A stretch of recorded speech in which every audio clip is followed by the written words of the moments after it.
live.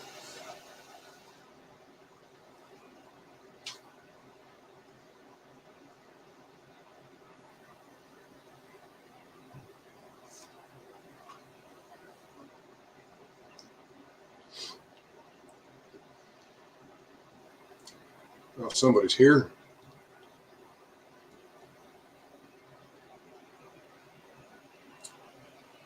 Since this is the first one of these, we're going to be kind of winging it tonight. So whatever you all want to talk about, we can address as questions come up. Obviously, Darkness and Stone is out, came out on Friday.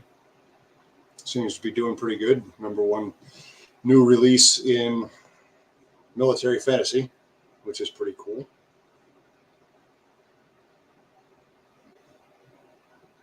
We can talk about that, though we want to stay out of spoiler territory as much as possible. Since it only came out on Friday, I don't think anybody's quite gotten all the way. Enough people have quite gotten all the way through to talk spoilers. If we want to do a spoiler stream at some point, we can look into that later.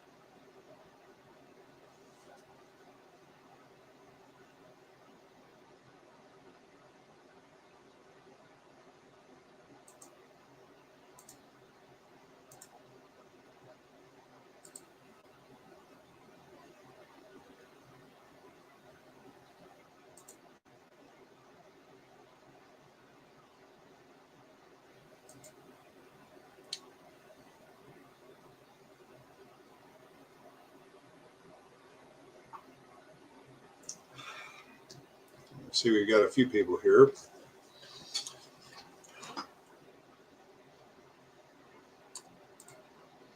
Definitely glad you're enjoying it. This series has been a lot of fun to write, a lot of fun to play around with. It gets out of some of the more real world stuff that can get a little depressing sometimes, especially as sometimes it feels like the world's trying to catch up with my worst case scenarios.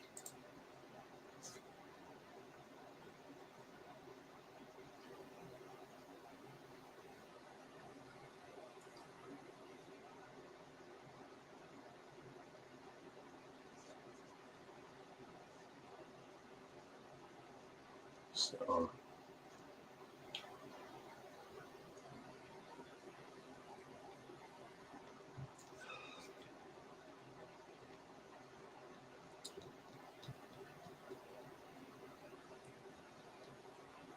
I don't know how many people have come here because of the Lost and how many have been reading or following my stuff for a while now.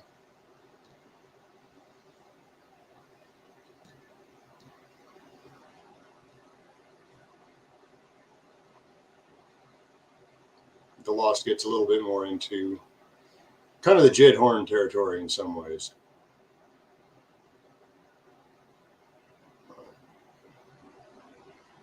I've actually noticed a few more people have expressed some interest in Jed Horn now that the Lost is out.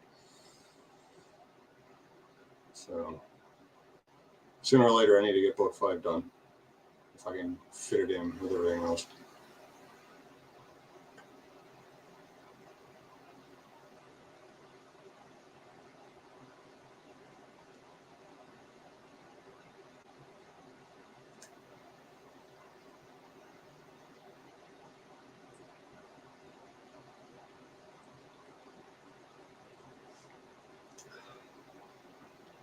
Quiet peanut gallery tonight.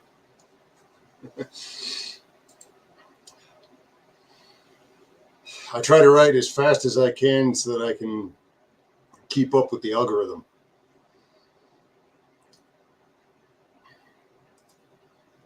And there are those who are a lot faster than I am. People turn.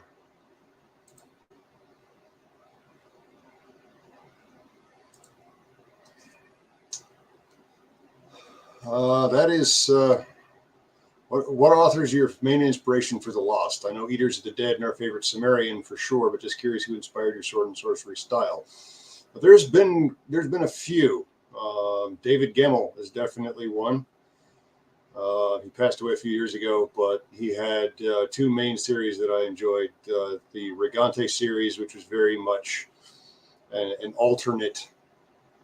um, alternate Celtic Britain.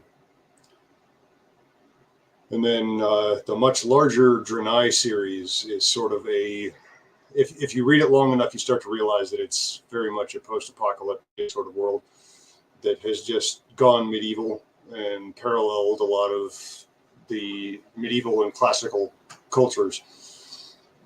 He was actually inspired a great deal by Louis L'Amour. I've read a lot of Louis L'Amour since I was a kid, and his style speaks to me too. There's Paul Anderson, a little bit of Glenn Cook, though I've got my disagreements with some of his styles and storytelling choices. Tolkien, definitely. Some of the attempts I've made to put some moments of hope in the series instead of going just full bleak darkness, I definitely owe to the Professor.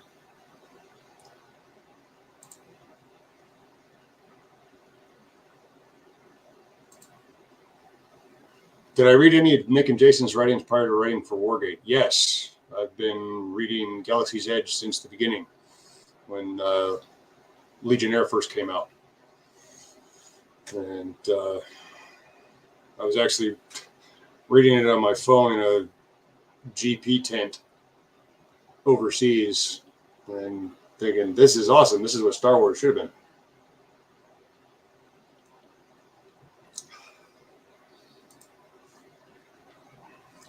So yeah, I've been reading Nick and Jason and communicating with them to one extent or another for quite a while now. And it was actually Nick who hit me up with the pitch last year.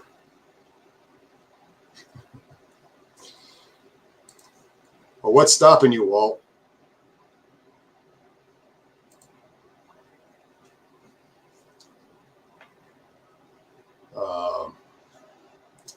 Yeah, Nick hit me up and said, I got a project in mind if you're interested.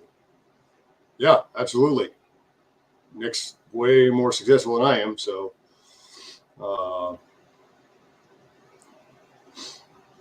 said, yeah, I'm interested. What do you got in mind? And he sent me an advanced copy of Forgotten Ruin. My initial thought was, okay, I can write in Forgotten Ruin, but that wasn't what he wanted. He wanted my own series in a similar genre. And okay, I can definitely do that. So yeah, the Lost came out of that, and it's continuing to grow. I'm 55,000 words into book 4 right now.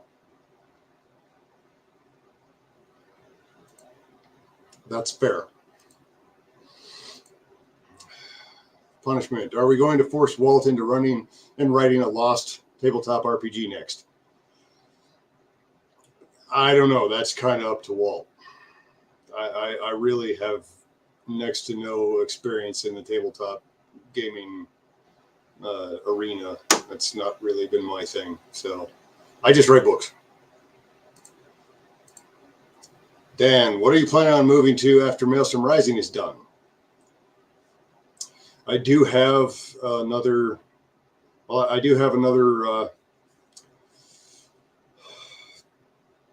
Brannigan's Blackhearts in the pipe eventually.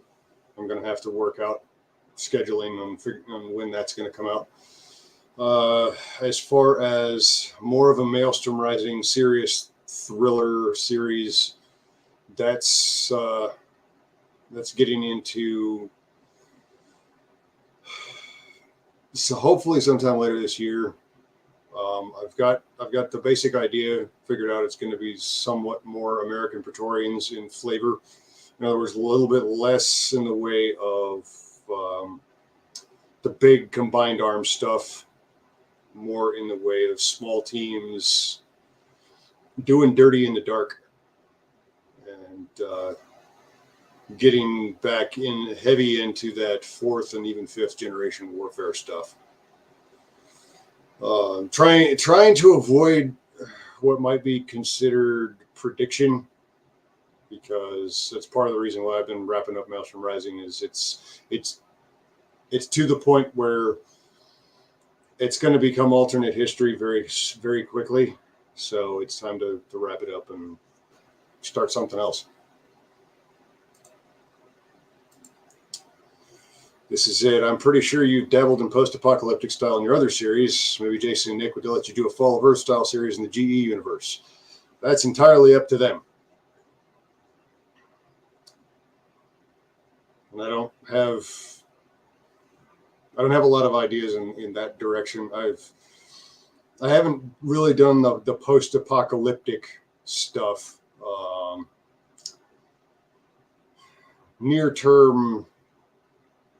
Near-term decline, yes. Straight up post-apocalyptic is a little different. Well, it says you can play the Lost with the Forgotten Ruin RPG.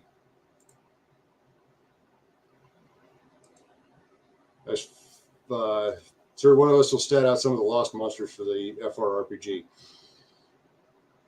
Go for it. I have no idea how to tell you to do that because they're not terribly mechanical in nature, but knock yourself out.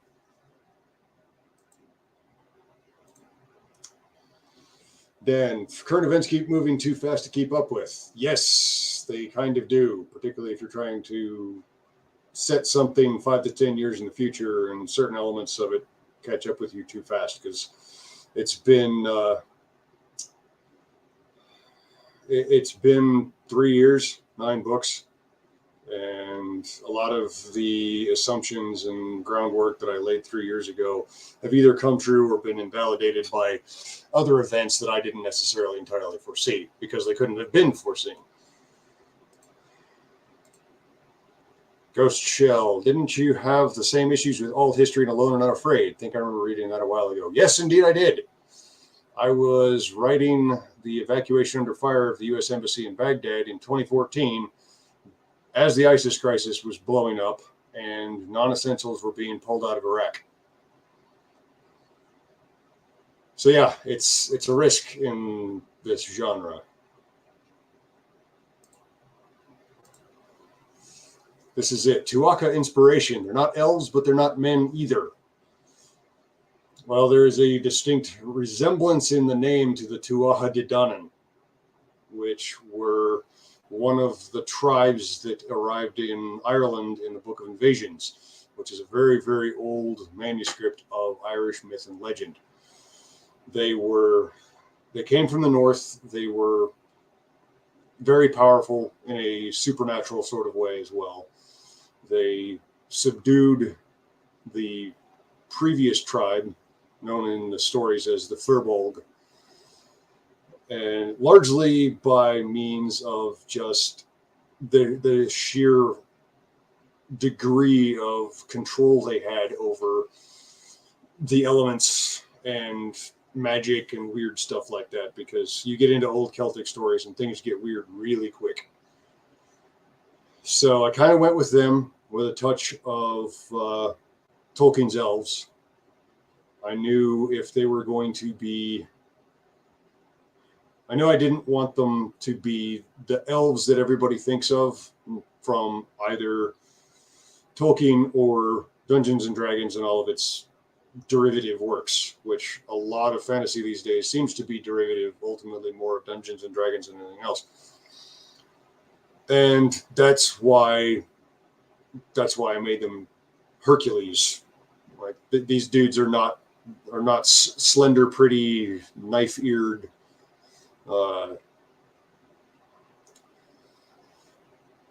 ethereal elves. These guys are heroes, and they look it. So built like there's a Hercules statue. I can't remember the title of it now, but just a tank. So that's what I was going for with the Tuatha. Was they're kind of like elves, but they're something else. Yeah, Celtic history is fascinating, and especially it becomes legend very quickly.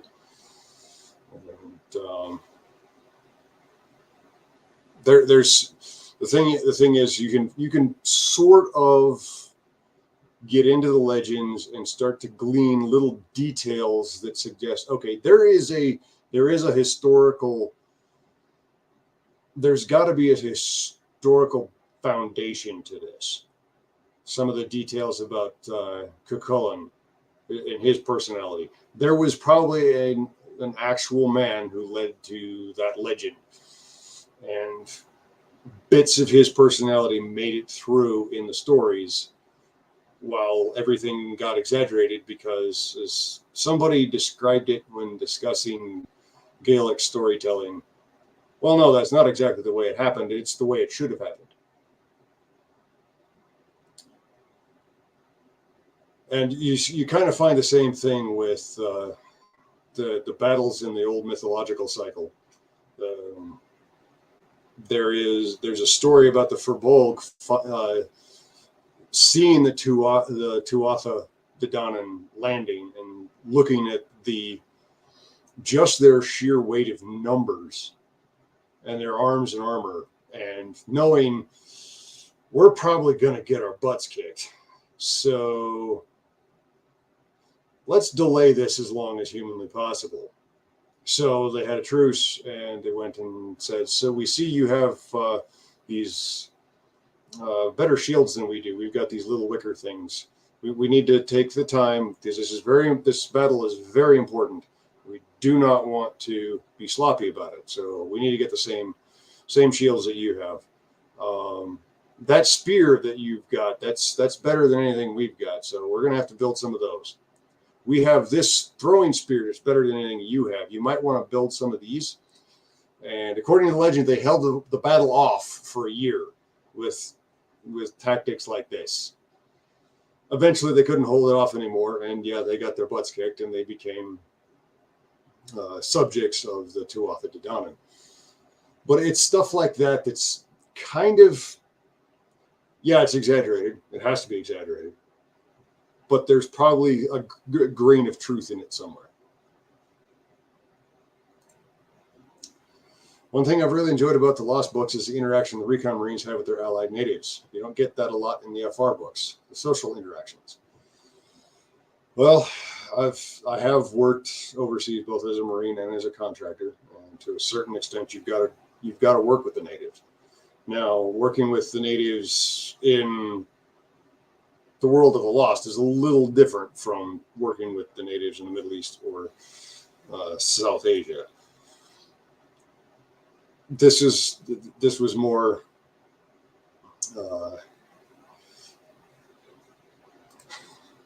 well, that's because the Rangers are mounting everything that has a vocabulary. That might actually come up a little bit in book 4, that the Tuatha women are awfully standoffish because they're not human. But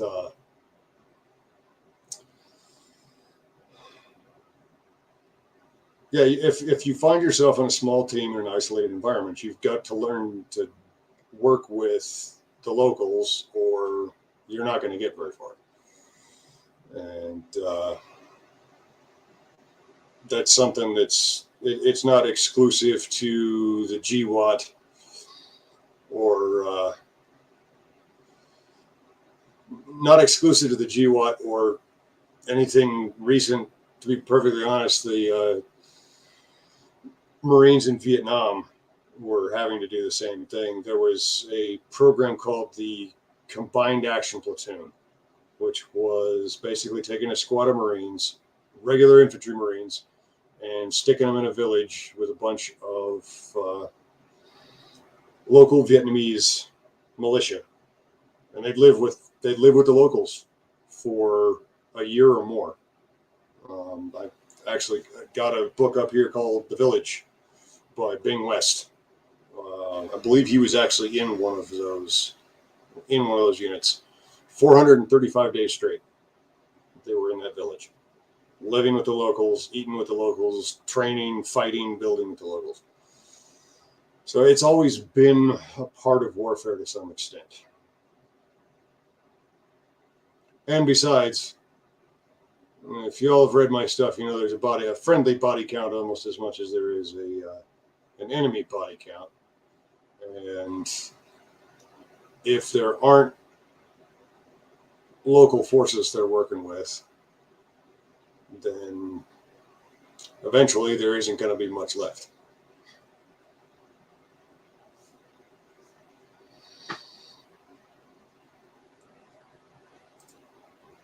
I'm not going to say that there aren't possibly some stay-behinds in Minenkai territory.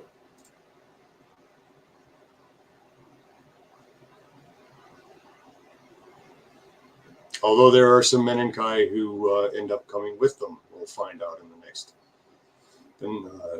in book 4.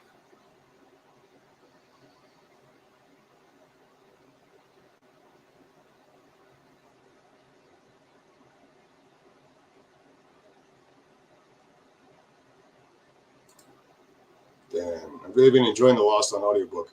I'm into the first 2 chapters of book 3. I genuinely dislike Sorensen, and I can't wait for him to reappear. Good job making him such a douche. We've all known those officers.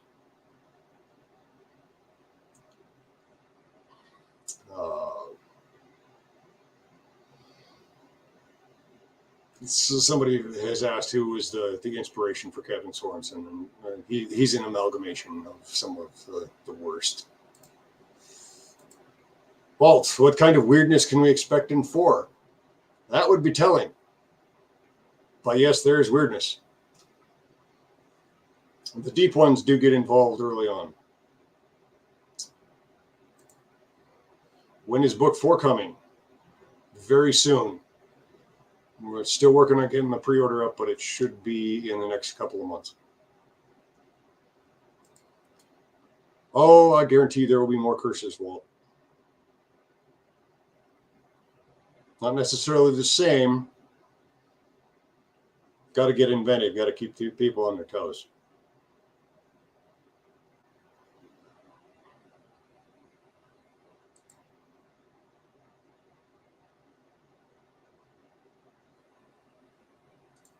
As far as the weirdness, I can probably, I had to change the spelling a little bit just to make it a little more evident that there was a name.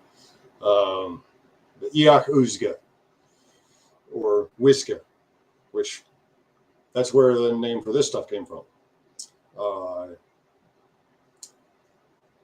Traditionally, they were akin to Kelpies, but more dangerous. Sometimes they look like a horse. Sometimes they look like a tall, handsome man with kelp in his hair who would drag you off to drown you.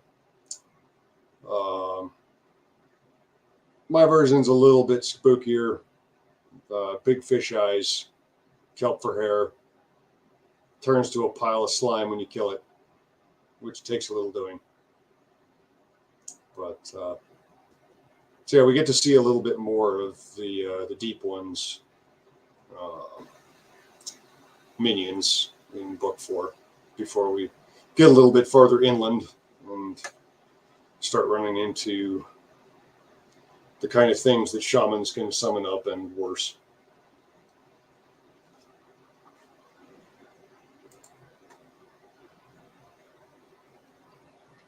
Will we start to see more of the sea monster crazy and what acted as the puppet masters for that? Meaning the sea serpent at the beginning of 3. We won't necessarily see the sea serpent, but we will see a deep one. We will get to see, shall we say, blades being crossed with a deep one.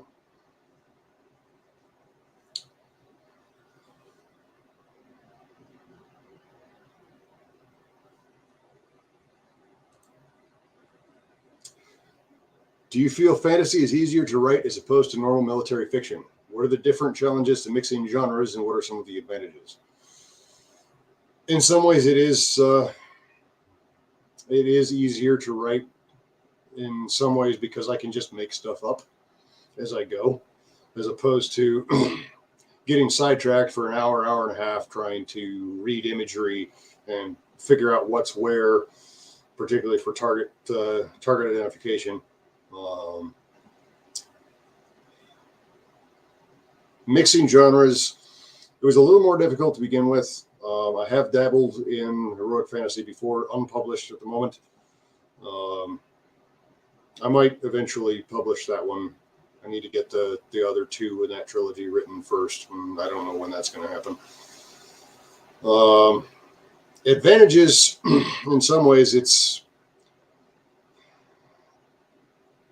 a more easily identifiable point of view for a lot of people, as opposed to trying to write from the point of view of someone who's lived in this world the entire time. So they know generally how it works, even if it's full of spooky stuff that nobody can necessarily understand. And there will be cultural differences arising from that. It's doable, and I enjoyed it the first time I tried it out. But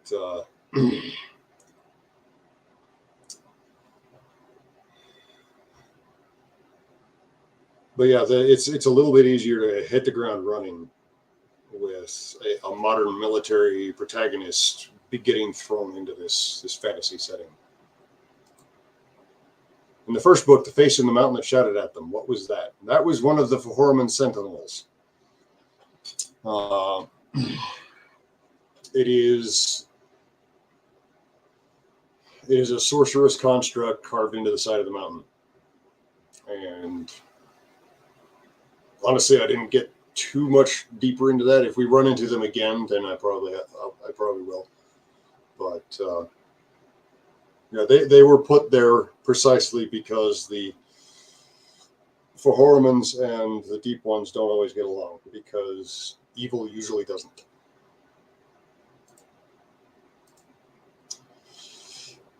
Don't really have any more muddying of genres on the horizon in the near future at the moment. Fantasy Cthulhu Mecha. That never really have been a huge fan of the mech genre. I'm probably causing a few aneurysms just saying that, but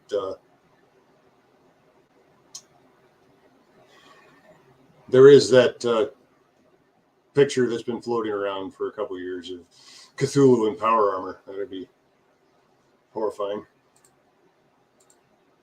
Steven, just started reading the new book. Just finished chapter 3. This new series is a close Jed Horn vibe. Think this will restart interest in Jed Horn. I have actually seen a bit of an uptick in interest in Jed Horn. And there's some maintenance that needs to happen on the series, and I need to finish book 5. It's been started, but for now it's unfortunately still on the back burner until I can catch up on some other stuff. Better than Alien Zombie Cowboy Ninjas? Yes.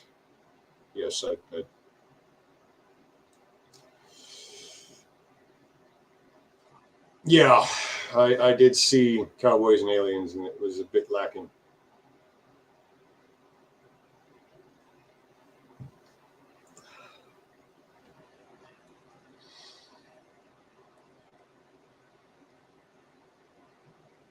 Is there anybody writing Alien Zombie Cowboy Ninjas?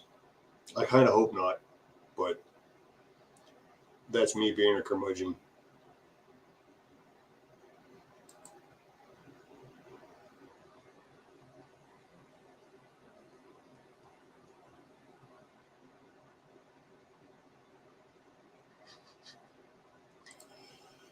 It's technically my job to help you make that face with statements like that. Yeah.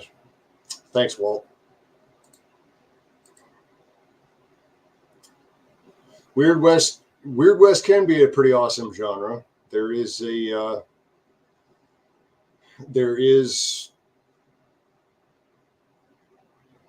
kind of a Jed Horn prequel I've had in mind, set back in the 1800s, that maybe I'll get to one of these days. So an earlier member of the order.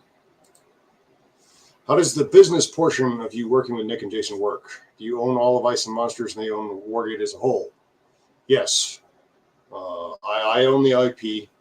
they are publishing it, and so it is. They do own Moorgate Books as a whole. I have no cut in that. My only cut is for The Lost, and hopefully for another science fiction series coming up next year or early the next year, the year after that.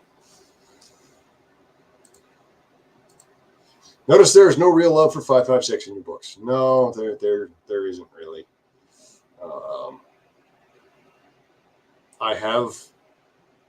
I mean, it's been used in combat a lot. I tend to prefer 45 and 7.62 to 9mm and 5.56. I like to make big holes in the things I shoot at. I also knew another recon Marine, not in my platoon, in one of the other platoons in the company.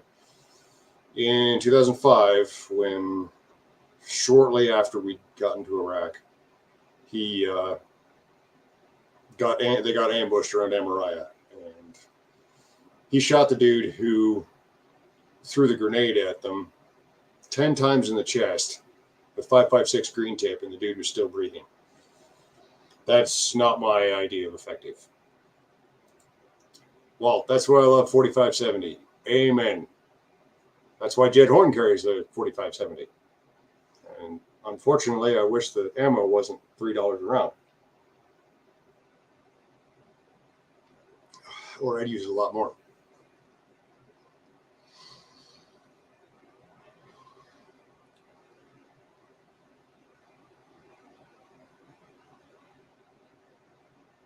There was somebody, I think, who tried to do a recreation of one of the shots from Quigley Down Under, and they actually shortened it up at like 800 yards, and they didn't think it was going to work, and it went right, like, I think it went right through a pig carcass and kept on going out over the desert, and they couldn't quite believe it. It was like, yeah, it's a 45-70. It's a cannon. A friend of mine, when I was working on contract, was also a big fan of the cartridge, and there was the U.S. Army in 1897 did a test at Sandy Hook, and it was a 2,500 yard shot with a Winchester high wall, standard 405 grain 45-70 government round. It hit dead center, came in at a 50-degree angle, went through the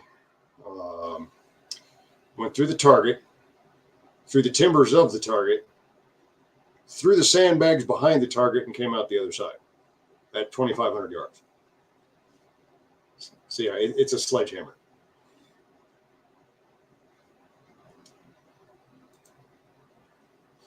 Yeah, a cannon light is probably a good way of.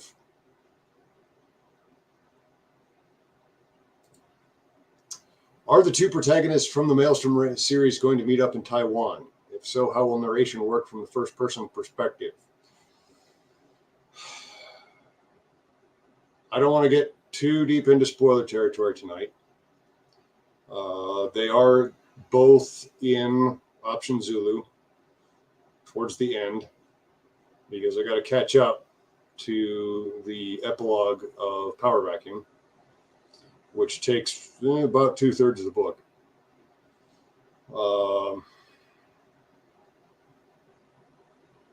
I pretty much alternate, like I've been alternating books, I alternate chapters.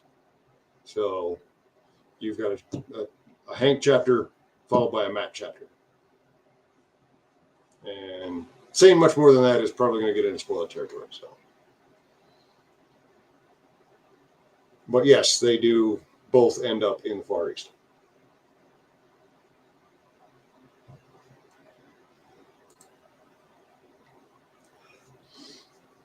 Is the Lost series going to delve into huge Bronze Age line battles? Yes. Not necessarily in the next one, but soon. Granted, kind of already had some with in book 3. But book,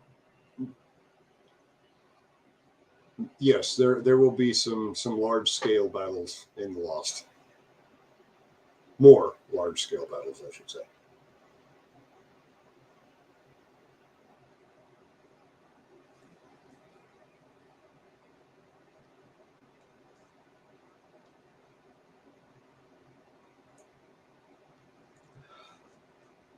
Again, I don't want to give too much away, but stuff's going to get serious.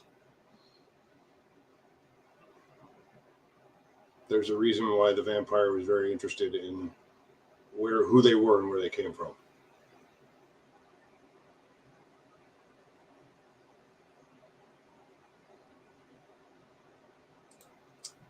Next, Unity Wars book status. It is in progress. I can't give you a release date. It's pretty much going to be the last one. It's kind of the nature of Aethon's business model, and just kind of mandated with how well or otherwise the reissue went.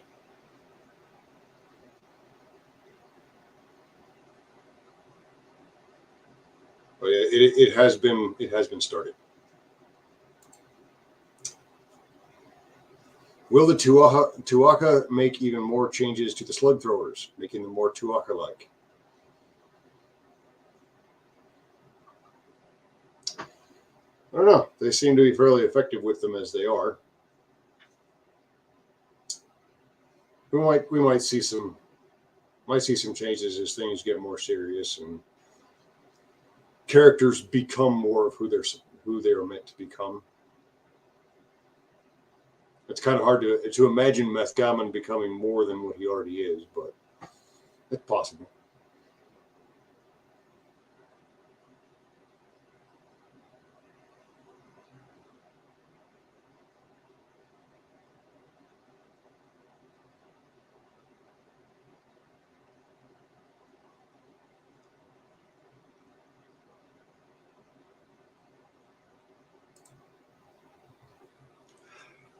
What aspects of the Recon Marines that we haven't seen in the previous books will we see in upcoming? Some of them are still kind of adjusting to the very real possibility that they're never going to see the world again. And as time goes on, I think there's going to be a lot of, are we going to go local war? Are we going to try and go local warlord? Are we going to stay together? How long are we going to keep this unit together? Or are we going to try and go our own way? Or just say, I've had enough. I'm going to find 40 acres and a mule somewhere. If that's even possible in a world like the world of the Lost, which has obviously gone spooky and weird and very predatory.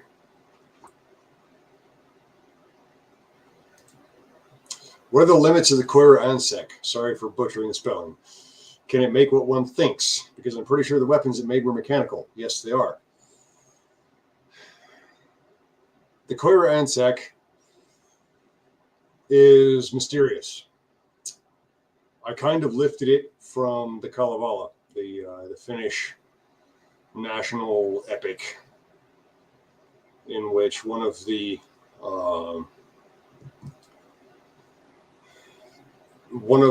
sort of legendary artifacts that's being fought over for much of the poem is the Sampo, which is this magic mill which can grind whatever you want.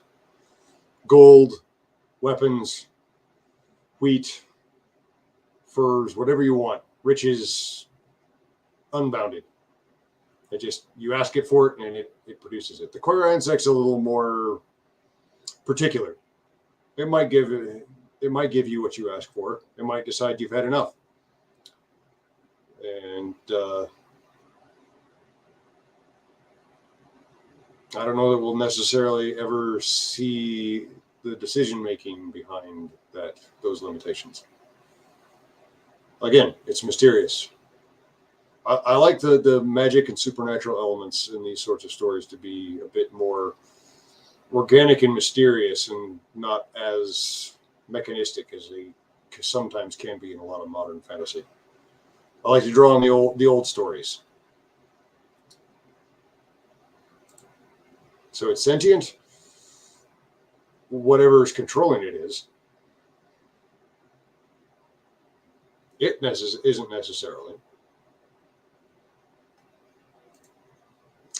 So are they on another planet, or were they on Earth in the future? That's a good question. That's going to continue to that's going to come out slowly as Connor starts to figure stuff out. Will we see anything like an osprey?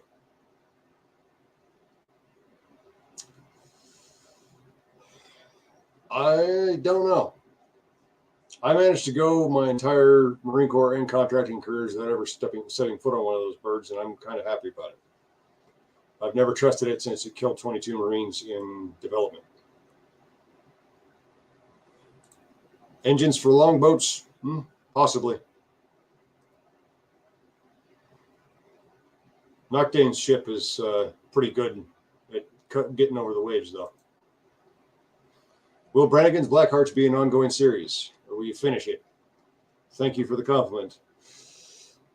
As of now, it's an ongoing series. It might slow down a little bit just because of business necessities, but I don't have plans to wrap it up at the moment. And it was kind of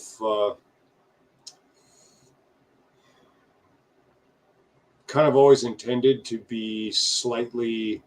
Each one was going to be somewhat standalone, to where you could pick it up in just about anywhere and still have a blast. That's kind of why I adopted the Soldiers of Barabbas model of introducing the entire team one at a time in the beginning, so you get to know the characters in each book. Obviously, there's progression from book to book, and characters die and new characters come in. But I didn't have a real arc in mind for it, like Maelstrom Rising or American Praetorians. Oh, so the Rangers got air support in Book 7. I haven't gotten to Book 7 yet. Yeah, part of your sphincter still in your body after riding an osprey, that fits some of the descriptions of riding ospreys, or worse, inserting from ospreys that I've heard from other dudes. Guy was not getting off the bird, was tossing another dude his ruck, and they hadn't brought the rotors fully vertical so that they could get off faster, and the rotor wash snatched the ruck and yanked him on his face in the field. Not my idea of a good time. Granted, I'm not sure which would be worse, that or any time riding in a CH-46. The last one of those birds was built in 1967, and it felt and sounded like it.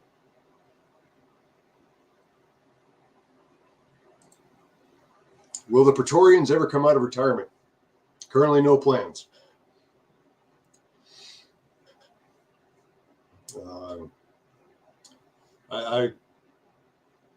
I intended to wrap that up with Lex Talionis, and again, kind of like what I said earlier in the stream about wrapping up Maelstrom Rising, because it's gotten out of joint from the real world enough that it's time to kind of reset, and that was the plan with Praetorians.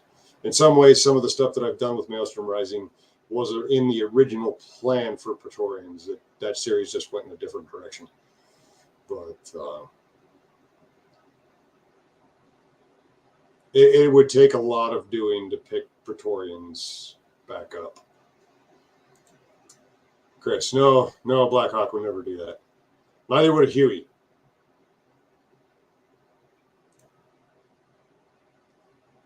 Yes, Putin did kind of ruin Maelstrom to some extent.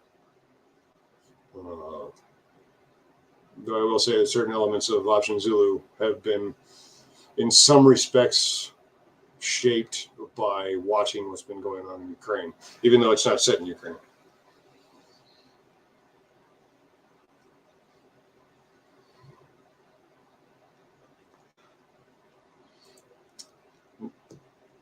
No, there's nothing wrong with it. Alternate history. It's just I've kind of it would take some effort, not only just from the setting, but getting back into the heads of those characters and where I was mentally when I was initially writing that series too. So the new series that is in the works, that I've got I got about a foot tall stack of books to get through in prep for that. Mostly on Central Asia and non-state warfare. It's going to be more Praetorian-ish. A somewhat similar sort of operation, but done a little bit differently. Adding in with some of the stuff that I've learned since I wrapped that series up. Fortunately, I've never been in a helicopter crash. I'm glad of that. Actually, I'm not sure I've known anybody who's been in a helicopter crash. A few guys who burned in on jumps.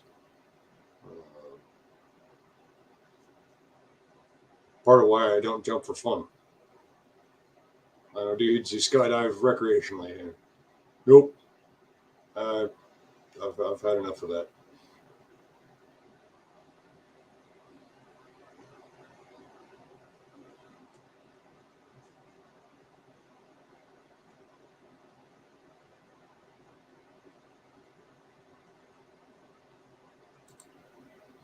So,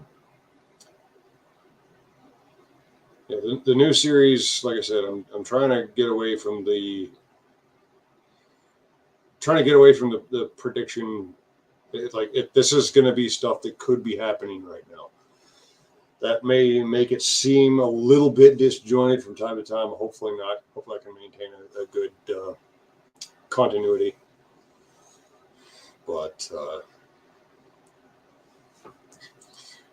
well, the airbags for the Blackhawks sucked. I'm sure they did. Lowest bidder, after all. Now imagine being in the Marine Corps. We probably didn't get them. It took a dude burning in and dying on a jump to get a spring-loaded reserve parachute.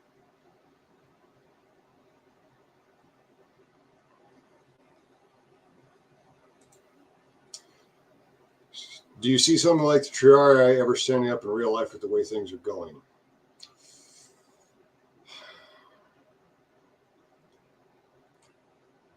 I don't know if anybody with the resources necessarily wants to see something like that happen.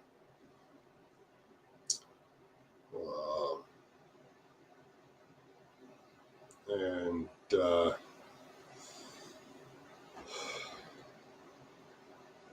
I think with the way things are happening, a somewhat more low-key sort of approach would be necessary anyway. We were using old ones that you had to pull out and throw over your shoulder to get them to deploy. And if you're jumping at 1,500 feet at night with 100 pounds of combat equipment, good luck. The Marine Corps is cheap until it gets too expensive to be cheap.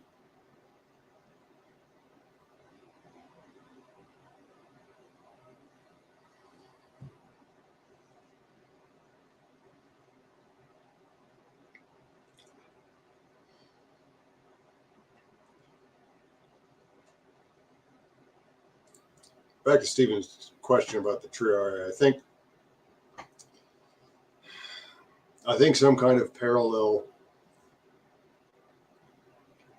One of the things that I stress particularly with the stateside storyline is the Triarii are pushing a lot of local security, local self-sufficiency, because at the risk of getting political, the best way to assert your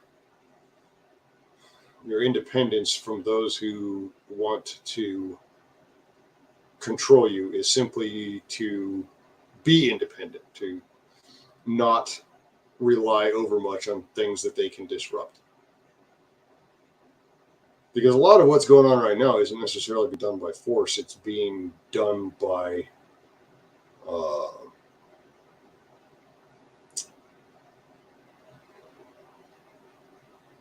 it's being done by money and influence and information more than anything else. And we're seeing some of the contraction of supply lines that can very easily be used as a weapon. If you don't need those supply lines, then the weapon becomes impotent. So that kind of local concentration and decentralization, I think, is vital. It's vital for national security, even without any kind of getting into any kind of politics stuff. It's vital for national security because we're seeing just over the last 2 years how devastating this interconnectedness really can be when something throws a wrench into the gears. Joshua, love the Maelstrom series. I'm behind 2 books, but the idea for the Q ships was brilliant. The resource you alluded that the Triari I have, did they get the idea of buying museum subs for them to use raid the Brownsville shipbreaking yard for the Navy ships? Mostly they just, I'm sure there probably were a few, but mostly it was, let's see what we can do, basically following the Chinese maritime militia model, which is what they're largely going up against. And it's been effective for the Chinese in the South China Sea. They've driven the Filipinos out of multiple reefs in the Spratlys just by 1 or 2 Coast Guard cutters backed up by a whole bunch of fishing vessels with militiamen on them. That whole aspect of air denial that's happening. It's been happening for several years. And sometimes the best way to defeat an enemy, particularly if you're outnumbered and outgunned, is to get inside his OODA loop and turn his own tactics against him.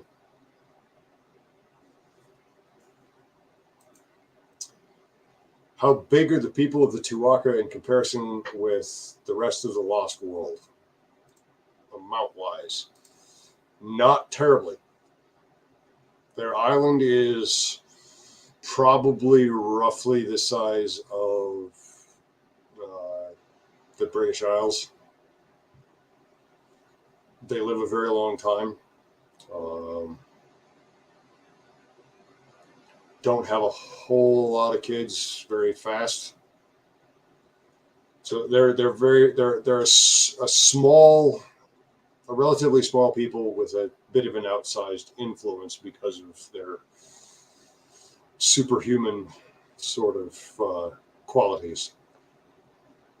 And they're allies with several other kingdoms of ordinary humans like the Menenkai.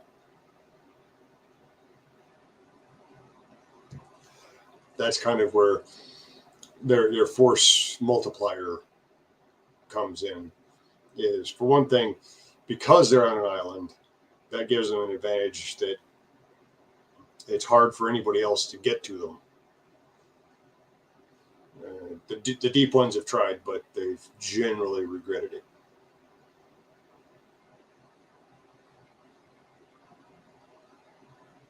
We might get into some of where they came from and why they're there at some point.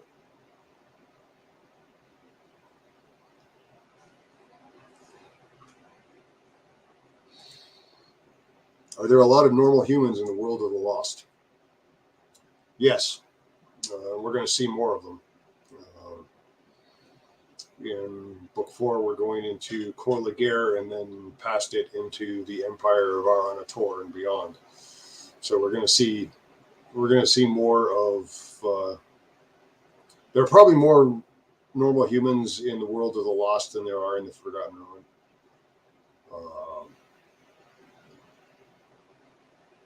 Some of the basic formative forces of the world of the Lost and Forgotten Ruin are a little different.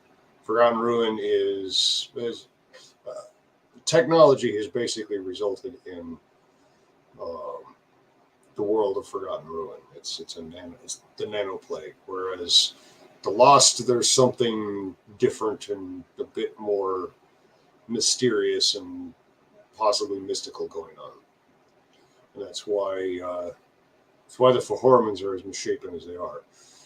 It's that the sorcery they use, they were the Fahormans were normal humans once, or Tuatha in a couple of cases, but the sorcery they've used has turned them into the twisted monsters that they are.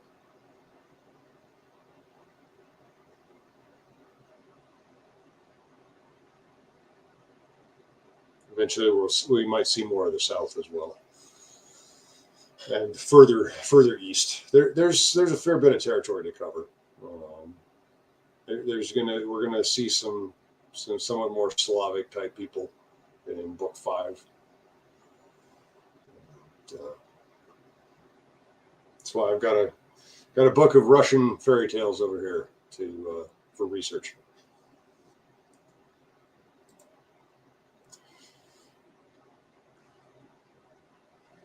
Pronunciations of Fahormans and Tuatha are interesting. Well, I didn't want to just straight up use Tuatha and Fomorians, so I had to alter them a little bit. And this isn't quite pre-Christian Ireland. It's something else. So everything's a little bit tweaked, even though I'm generally borrowing names from a number of different Northern European languages. Most of the Mankind names are Finnish. The Tuatha names are Gaelic. There are some Finnish and Estonian names of mountains in book 3. Although everything's a little bit tweaked. So you may not be able to necessarily look up the name of a mountain and find its meaning in Estonian or Finnish, because I changed the spelling a little bit for linguistic drift. Let's put it that way.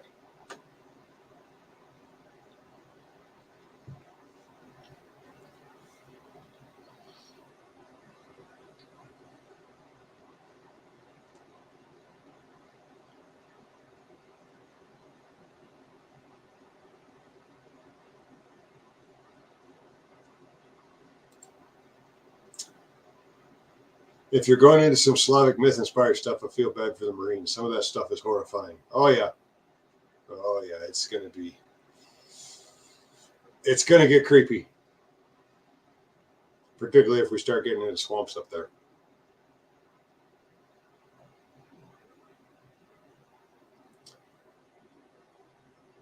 We're not there yet. I've got the broads planned out. Right now, I'm concentrating on Swords Against the Night. Vampire will probably pale in comparison. Could be. I'm not saying there will be a Baba Yaga, but there might be.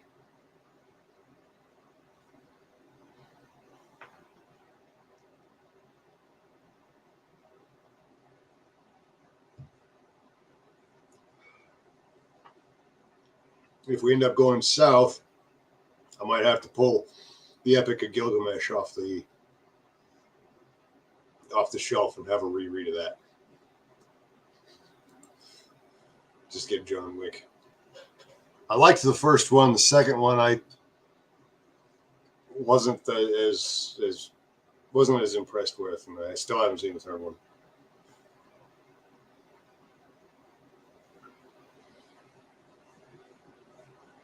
First one definitely had some excellent, some very good storytelling in with the turbo murder. There's some friends of mine have put it.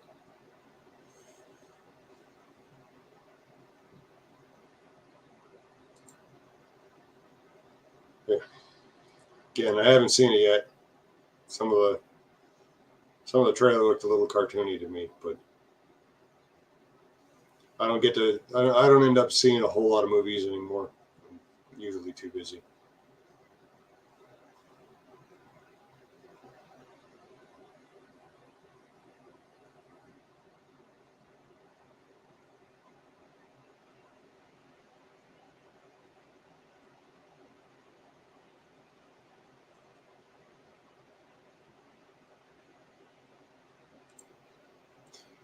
Not missing out on much. It's the general impression I've gotten. There are a few that I'd like to see at some point. Old Henry comes to mind, but so I don't actually have to work to catch up on word count tonight. Maybe I'll actually watch something. I'd like to see Nobody eventually. Heard that was pretty good.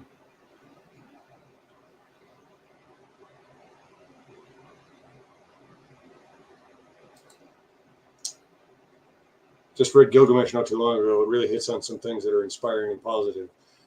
Honestly, it's been, I think 2007 was when I read it.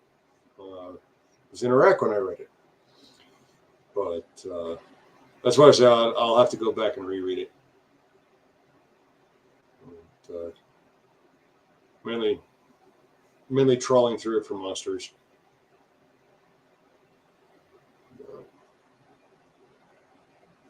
Of course, there's also some.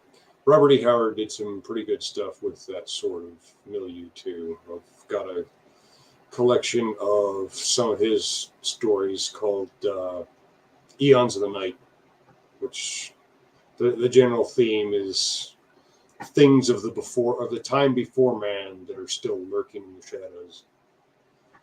I'm not above necessarily. I take a lot from myth and legend, but I'm not above necessarily taking some inspiration and ideas from somewhat more contemporary authors like Howard and Gemmell and Paul Anderson and Gene Wolfe.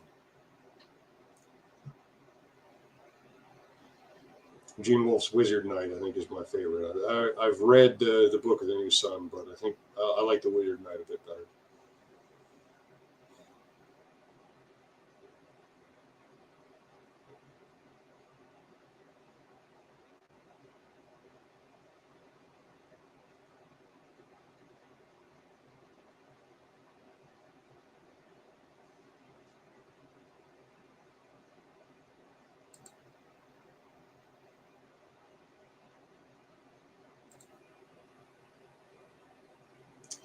How much legitimate Viking folklore stories are there outside of Western interpretation?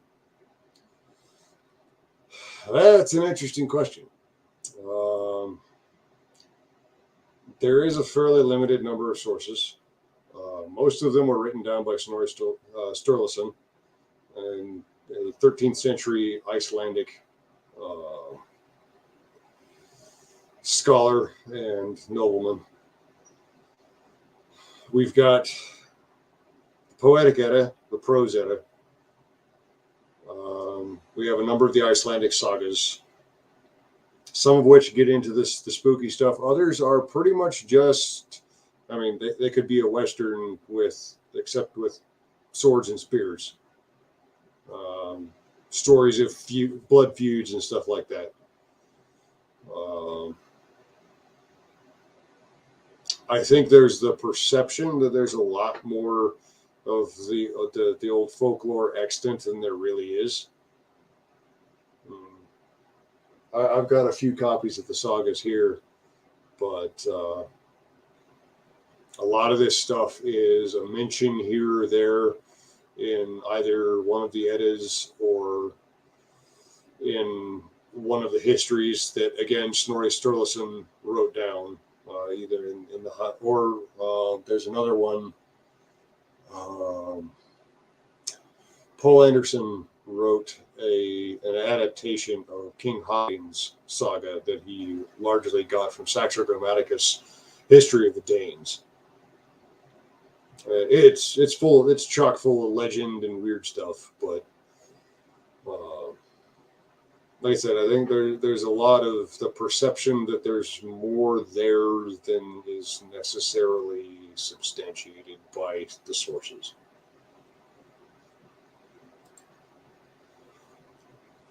Looking at some of the old Cole stuff, I have the collection. I have the Del Rey collections of Cole, Conan, and Bran McMorn, as well as a couple of the Ians of the Night and Cormac McCart that Bane put out back in the 80s or 90s. With it's not actually Frank Frazetta cover art, but it's evocative of it.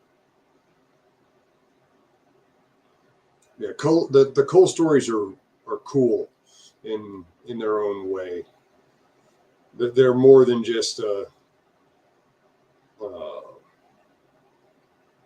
more than just a prototype for Conan.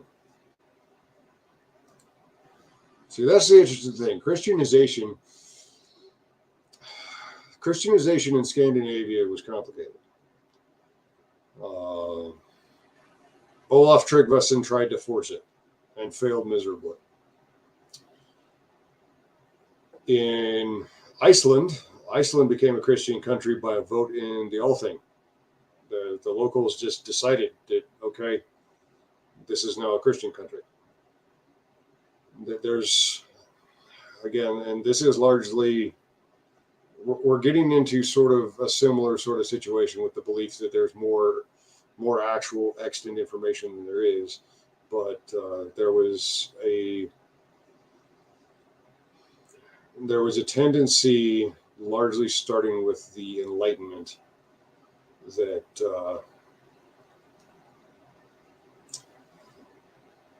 tried to take a handful of examples of monarchs forcing Christianity at the point of a sword and making it the whole thing, and it's not even close to historically accurate. The thing that you find with, if you really start to look into some of these things, is that a lot of the old paganism was based predominantly on fear. And when the friars and the monks came and said, you don't have to fear, then these people, that was good news. The whole story of Boniface chopping down Thor's oak. It's like, you can't do that. Thor's going to smite you. Thor didn't do nothing. Really? Oh, I guess we're with you now. I have not read the Bard series by Keith Taylor. Not really familiar with it. There is, I mean, the story about the Firbolg and the Tuatha De Danann that I told earlier is actually in Patrick McManus' History of the Irish Race.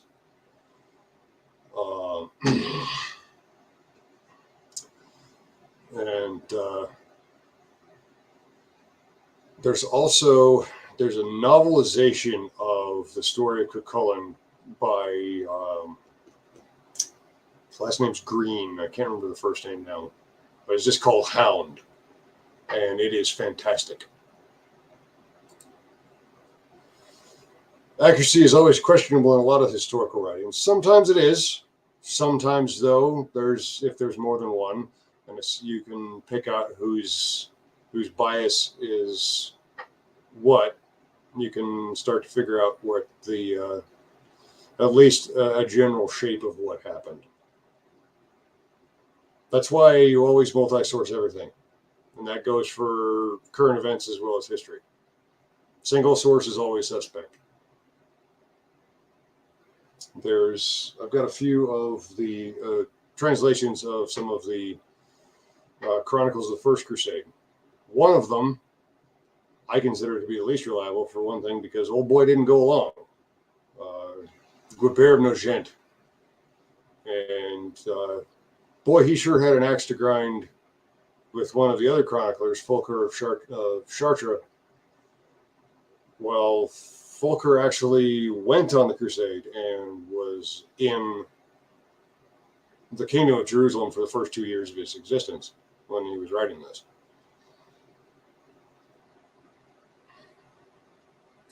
So always read more than one source, compare the details, and you can get a fairly accurate view of what actually went on. But the closer to the events, the better. Lars Walker's Erling Skjalgsson books, fantastic. Yes, I've read the first two. I have them. Lars does some really good work. I've got the next three of the Erling books on my list somewhere. I just haven't gotten to them yet.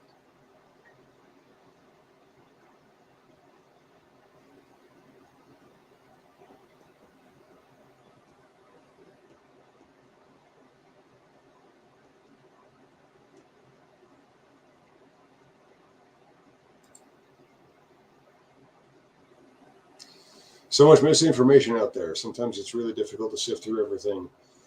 I've run into difficulty when trying to research and find good information on Indo-European. Yes, sometimes you'll find just stuff that was just made up in the 19th century that's been taught as gospel truth ever since. And it takes getting into primary sources, if those are even available, to start to figure out. I started really getting into trying to find primary sources for the for this kind of information from some experience with Stephen Ambrose. I read Undaunted Courage when I was downrange. His book on Lewis and Clark, and one of the first things that kind of struck me was he started it off with just pure contempt for our forefathers. That just lived steeped in ignorance, and it's a miracle any progress whatsoever ever happened. And that kind of put my teeth on edge to begin with. And then as time went on, I'm finding more and more he was making stuff up to fill in gaps in the journals rather than just concentrating on what the journals had. It's like, you weren't there, nobody recorded this, so why are you putting it in a so-called history book? And then the crowning achievement was when he said that the headwaters of the Columbia were on the Yellowstone Plateau. Wrong side of the Continental Divide there, buddy. And that was ultimately what prompted me to get rid of that book and go find a copy of Lewis and Clark's journals. And along with them, then also there was one other individual on the expedition who kept a journal that we have, and I just picked up a copy of that. The journals of Patrick Gass. And whereas Lewis and Clark were officers, Patrick Gass was an enlisted man. So again, different perspectives of similar events. Do you have any interest in the Mountain Men era, 1790s, 1840s, in that time frame? A jet horn type tale in that period would be neat. Yes, in fact, one of the. I actually have it down here. If you have a chance to get your hands on a copy of this, it is one of the best histories of that time period I've read. In fact, it's good enough. I found it at an antique store when I was actually looking for tools. And the owner was excited enough about it that he refused to charge me for it. He said, "You just have to read this." Okay. But yeah, it's there are definitely times where I kind of wish I'd been born about 150 years earlier. Another issue, as we're now seeing, is classified information now being released from World War II, and that impact on the recognized history of the entire war and the motivations behind certain actions. Indeed. Classified information can change a great deal. One of the more glaring examples of that I've run into recently is Venona. I don't know how many of you are familiar with that. I suspect Jim is probably familiar with that name. But Venona was the Venona was the parallel program to Ultra. Venona, whereas Ultra was trying to crack German codes, Venona was trying to crack Soviet codes, and they managed it in 1941, right about the time Barbarossa happened. Because of Barbarossa, the Soviets didn't change their codes for 10 years, and we were reading their mail for 10 years. A lot of the stuff that we got taught about McCarthy, the Red Scare, and things of that nature in school, we already knew were bogus because of Venona. That no, McCarthy wasn't wrong. McCarthy didn't go far enough.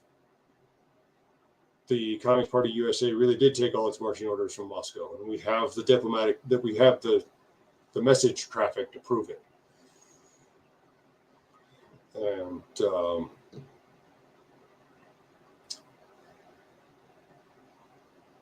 Venona didn't get declassified until 1994. So a lot of this stuff got into the common narrative that is straight up false.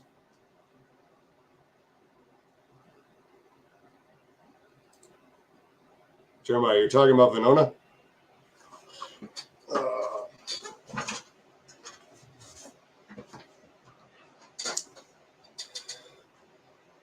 Venona.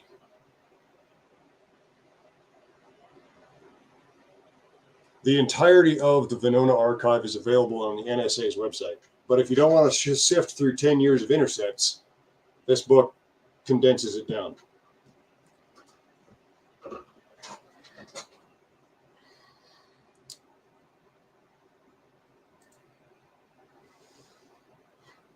Translations get hairy too, and particularly if the languages are not that related. Translating from Latin into English can get interesting because Latin doesn't follow the same rules. I know a few words of Finnish, but I've listened to enough with the translation at hand to see how different it is from any Germanic language as far as rules, word order, etc. So there's a certain degree of interpretation that always has to go into any translation of anything. The fact of the matter is, if you're not there to witness it, then you've got to deal with a certain degree of ambiguity on your information. And what we've also seen in recent years is that even with video, you've still got to be careful because video can be edited. Videos can be put forward as one thing when they're something else entirely. Even in the war in Ukraine, we're seeing some stuff that's coming out from several years ago that's being put forward as brand new. It's just a matter of being careful and multi-sourcing whatever you can and trying to verify whatever comes up, and don't get emotionally involved.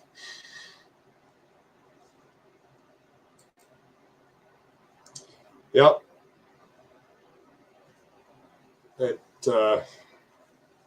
I'll say this much: Operation Zulu is a meat grinder, and a lot of that, in some ways, was influenced by some of what's been going on in Ukraine. Because, in some ways, it's a similar sort of situation.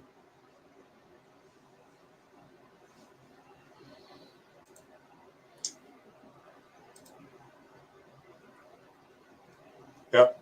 Also happened with a lot of vids from downrange, using 2 to 3 different instances in different countries. You've seen it a lot with. We've been seeing this happening for years in Israel, Gaza Strip sort of stuff. the same people showing up in multiple videos over multiple years as victims in multiple places.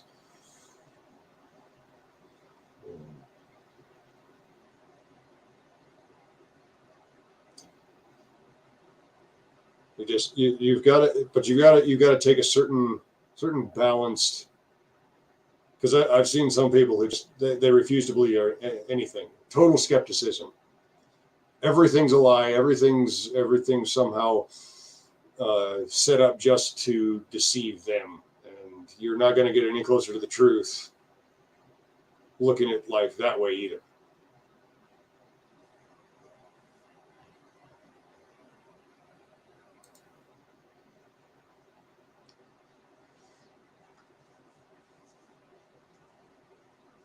Funny that Metal Gear Solid 2 video game predicted the spread of AI-generated misinformation and other stuff. Never got into Metal Gear Solid, but yeah, there's some stuff that showed up in games and movies and fiction that has ended up coming down the pipe. Sometimes it's a matter of just looking at historical precedent and the potential that such and such a movement or a technology can create and extrapolating from there. Honestly, that's a lot of what I've been doing with Maelstrom Rising. People joke about a crystal ball. I don't have a crystal ball. I don't want one. And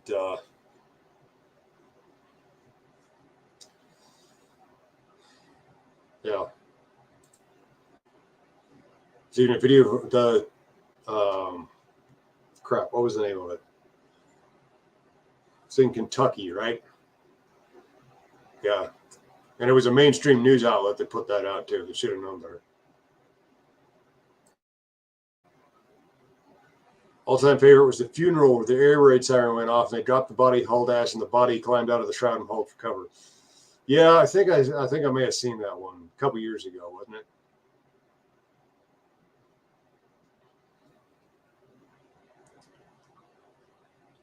Knob Creek, that's it. Yeah.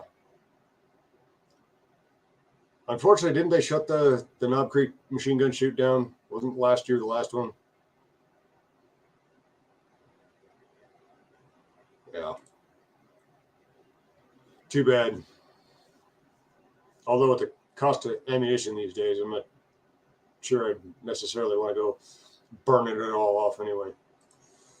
Mark 48 or M60 if you had to choose one. Ooh.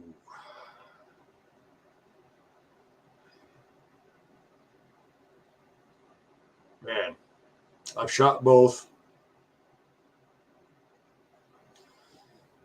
The 60 is actually a little sleeker. I think I like the 60 a little bit better. Mark 48 it's a pig. It runs well. It's a little bit higher rate of fire than the 60.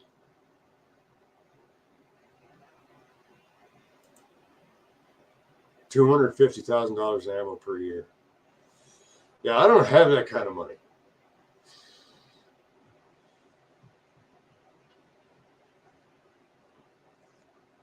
And that's 250. That was what, 2-3 days at Knob Creek?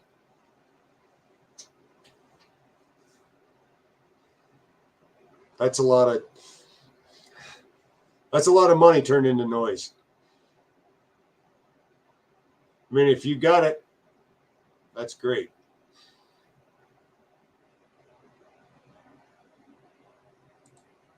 Yeah, 2 days.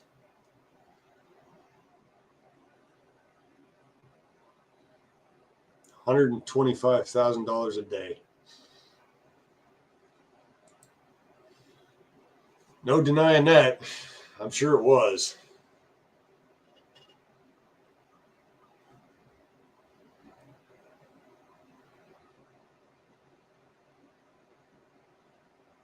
Yeah, I just saw the other day that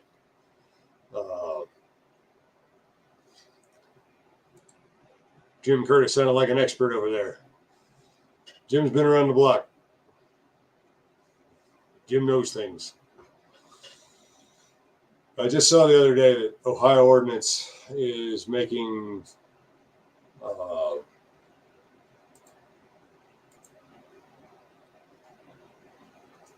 Ohio ordinance is making semi-auto M2 Brownings in addition to semi-auto 240s and BARs. If I had the money, I mean, it's semi-auto, but it means not having to pay the price of my house for a gun. ACOG or EOTech with magnifier? I'd have to go with ACOG. I'm not a huge fan of EOTechs anymore.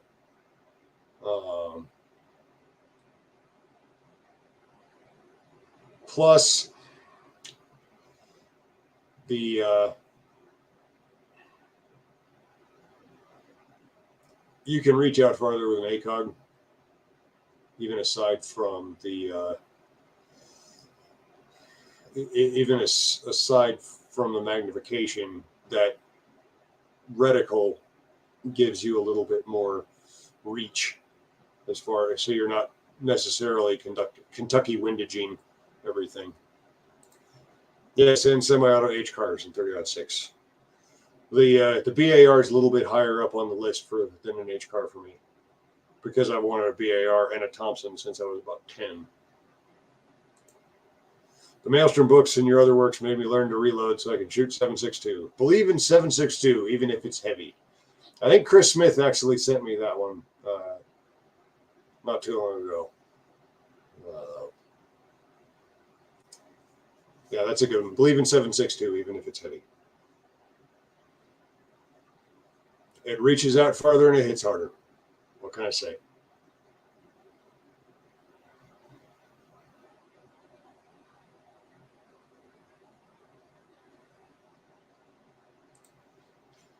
"60 years of shooting." Yeah, Jim's been shooting longer than I've been alive.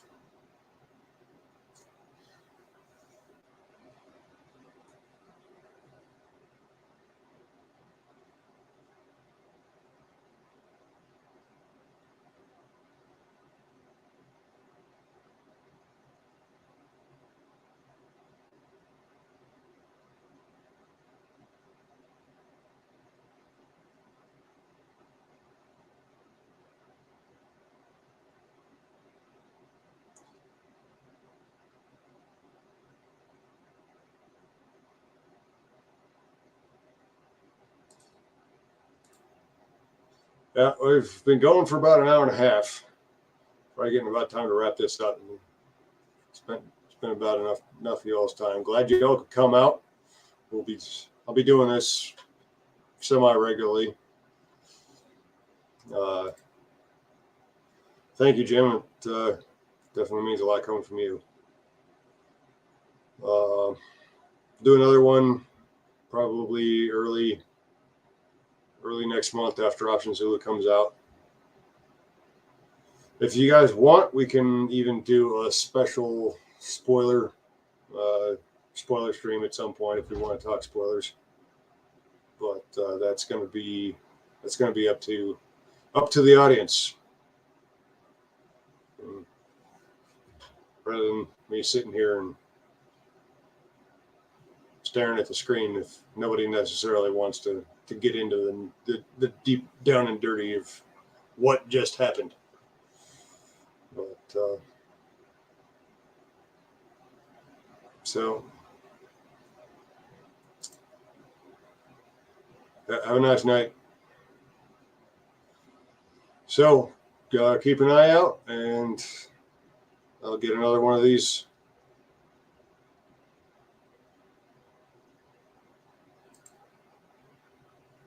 We'll have to see if we can make it happen, Jim.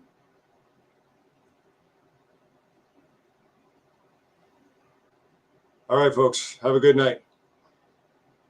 I'm out.